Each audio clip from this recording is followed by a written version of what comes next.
Lieutenant Commander Dieter Ocampo po of the Philippine Coast Guard Auxiliary.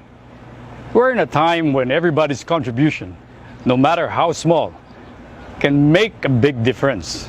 Ito rin ang dahilan kaya ngayon ay kabilang na ako sa Philippine Coast Guard Auxiliary para maging bahagi ng pagbabago, bunga ng disiplina at pagnanais na maglingkod sa bayan. Pinili kong pagsabayin ang pagmamahal sa sining ng pag-arte, sports at ang paglilingkod sa bayan bilang isang Coast Guard. Naging posible ang lahat dahil sabi nga nila, walang hindi kaya, basta may disiplina.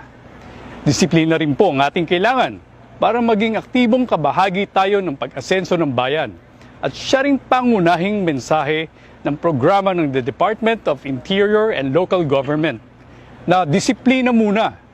Disiplina sa kalye, sa kalinisan ng kapaligiran, paghahanda sa sakuna, pag-iwas sa sigarilyo at iligal na droga.